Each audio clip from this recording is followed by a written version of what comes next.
Hi, I'm Hilary, and I'm an actor, director, writer person, and this is my space.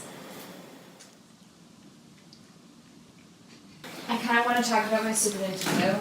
I only have one game, which is Donkey Kong Country 2. It's by far my favorite Super Nintendo game. I had a Super Nintendo and a regular Nintendo when I was younger, and my brother sold them all on eBay.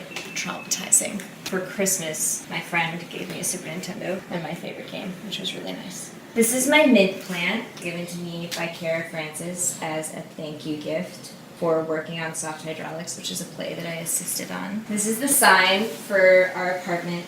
Me and my roommates call it the penthouse because it's at the top of the apartment building. So we made this sign. This is like my little elephant collection. I have an elephant tattoo. People tend to give me things that have elephants on them. An incense holder. This one my brother got for me. It's actually made out of magma. I also have that elephant poster, which is crooked. I made these shoes this weekend. They're Harry Potter shoes. So I bought some white Converse and decorated them. All the Harry Potter characters. Dark Mark. That's Hogwarts. I'm really glad that I got to show them off. This is my Princess Leia wig. I'm just gonna wear it over my regular hair. Does it look good? It looks good. This is my clothes tree. It's really just an excuse to drape all my stuff over it. I obviously don't have enough room in my closet and in my chest of drawers to keep all my clothes, so I have bags and a hamper and this, and then I still stack clothes on my chairs. If I had to say things that I have the most of, it would be clothes, and also things that I need to get rid of. If you want to come see my closet, this is my closet. This is my actual Princess Leia costume. Should keep those together. There's lots of patterns. I'm a big fan of patterns. There's paisley. The dress I wore for my graduation, which my mom's stepmother made for her, and she wore it for her graduation. So it's pretty special. I don't actually know where I got this shirt. I've had it since I can remember, so. More paisley. Most of my clothes I got in Boston in the garment district, a warehouse that you go to, and you can grab a bag and basically just stuff it with clothes, and then you pay by the pound. So a lot of these clothes I really paid 30 cents for. I definitely have way too many clothes. Anything in the kitchen? Oh yeah, this is my water boiler. My favorite thing that I use in the kitchen because it basically can boil 6 cups of water in 2 minutes. That's what I use to make rice for dinner tonight. Okay, this might be the part where you have to prompt me.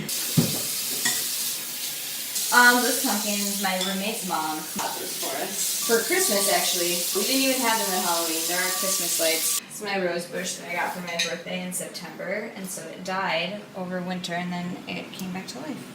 Bummed that I can't find that big Tyler. Clearly the picture of Dustin Hoffman is really cool. Dustin Hoffman is definitely my celebrity uncle. Have you ever done celebrity dads or uncles? What makes someone your celebrity uncle or dad is you just say what it is. John Goodman is my celebrity dad. George Carlin is my celebrity grandfather. And this is a really happy picture of him. And you can always eat breakfast with him. It's nice to not be alone. He just listens, which is nice. That's my roommate. Those are some of her friends. Portrait I drew of her. She doesn't really like it. I know you know what this is, but this is a menu. The New York Neo-Futurists' ongoing attempt to do 30 plays in 60 minutes. Whoops. The play that I worked on while I interned for them. This as well as Soft Hydraulics, which is what I got that mid-plant for. This is from March 15th and 16th. And that's our mustache clock, which is really, really loud when it's quiet. Listen.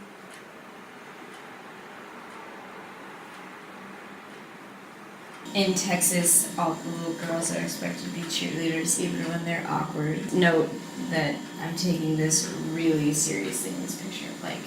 My face, I'm just trying so hard, and all of my body is going in different directions. My feet are turned in. I'm serious.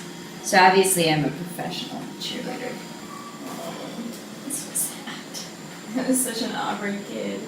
I swear that my awkward face went from 3rd grade to 10th grade. Really until now. I mean, I'm not done. I lived with my parents up until I was 23, and then I moved here. I guess I was 22, about to turn 23. So all through college I lived with my parents. And so I was fairly grown up by the time I moved out, but I still ended up bringing like a couple of random toys, like this finger puppet. I can't remember why I brought it, but obviously I felt like it was important.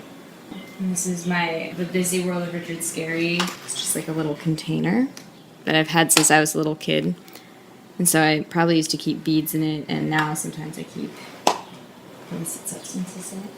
This toy I really like, and I've had it since I was like 4. There's no point to it. I don't understand why. And I got it in a McDonald's Happy Meal, and I don't know what it's associated with, but so you open it and then you press the tongue. Here you do it. So there's an arcade in Chinatown that I go to a lot. I had enough points to buy these, so that's where these are from. I played the Terminator games several more times and earned up enough points to buy that sparkly mask. This was 180 points at the arcade in Chinatown, and I had to play the Terminator game like it probably combined for about 45 minutes to be able to earn this mask. So it's really special to me.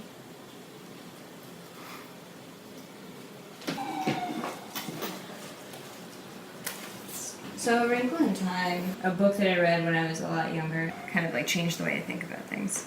This was the first book I remember reading that really made me feel that way. And then this book I read recently, but I'm trying to write a play on it. Not on the book, but on the man that the book is based on, Albert Fish. This super crazy serial killer who would like kill children and eat them. In Brooklyn, actually, in the 1930s. It's hard to find an angle though because he's really gross and awful.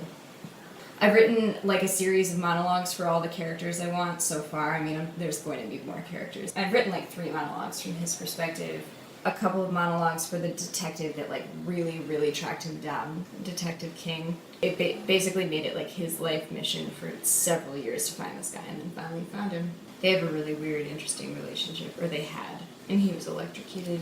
And he lived in Brooklyn, and like all of the horrible things that he did all took place in Brooklyn. Kind of hoping to write that play and have it performed like in one of the buildings that he lived in, which would be really cool. I want to use his apartment that he lived in Brooklyn as a spot, as well as like the building where he was originally interviewed after they first caught him. So just kind of like a localized play that moves around and involves like film possibly, so that people can be in different places and watch the entire play depending on whether it's actually live in front of them or being projected.